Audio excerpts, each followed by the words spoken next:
ఒక పాత సామెత చిన్నప్పటి నుంచి వింటా ఉన్నా. పచ్చ కామెరుల వాళ్ళకి లోకమంతా పచ్చ కనబడుతుందట.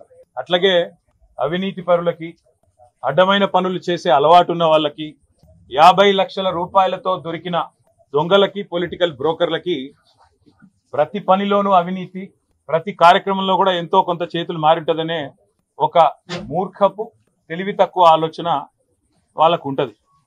ఇక స్వతహాగానే అది అంటారు కదా, పుర్రెలో పుట్టింది కదా ఎక్కడ పోదు అంటారు కదా, అట్లనే ఇక వారికి పుట్టుకతో వచ్చిన బుద్ధి. అది మనం చేయగలిగింది ఏమీ లేదు.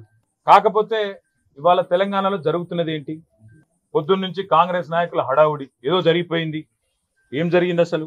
ఒక భారత పౌరుడిగా, రాజ్యాంగాన్ని గౌరవించే పౌరుడిగా, చట్టాన్ని గౌరవించే పౌరుడిగా నా మీద పెట్టిన కేసు అక్రమ కేసు, పొలిటికలీ మోటివేటెడ్ కేసు, అందులో ఏమీ లేని లొట్టపీస్ కేసు. కానీ ఏదో ఒకటైనా సరే అతికిచ్చి, ఏదో ఒకటి చేసి బట్టగాల్చి మీదేసి ఏదో జరిగింది అని చూపెట్టే ప్రయత్నంలో పెడుతున్న కక్ష సాధింపు కేసు అని తెలిసినా ఏసీబీ విచారణకు పిలిస్తే గౌరవించి నిన్న పొద్దున 10 గంటలకు నేను పోయినా.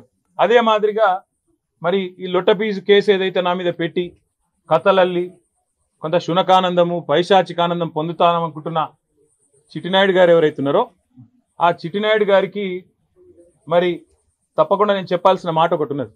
ఖచ్చితంగా భారత పౌరుడిగా, చట్టాన్ని, రాజ్యాంగాన్ని గౌరవించే పౌరుడిగా నువ్వు అక్రమ కేసును నీ అధికారాన్ని అడ్డం పెట్టుకున్న మీద పెడితే, ఇష్టం వచ్చినట్టు బురద చల్లితే, తప్పకుండా రాజ్యాంగపరంగా, న్యాయపరంగా నాకున్న ప్రతి హక్కును వినియోగించుకోవాల్సిన బాధ్యత నా మీద ఉంటుంది. అందుకే నేను ఏసీబీ ఆఫీస్కు పోయినా లాయర్ తీసుకుపోతా అని చెప్పినా, లాయర్తో సహా విచారణకు హాజరవుతా, మీరు ఏం అడిగితే చెప్తా అని చెప్పినా నువ్వు భయపడ్డావు, నేను భయపడలేదు. నేను అర్ధగంట 40 నిమిషాలు ఎదురు చూసినా నీ వ్యవస్థ ఎందుకో కానీ మరి నా నుంచి ప్రశ్నలు అడగడానికి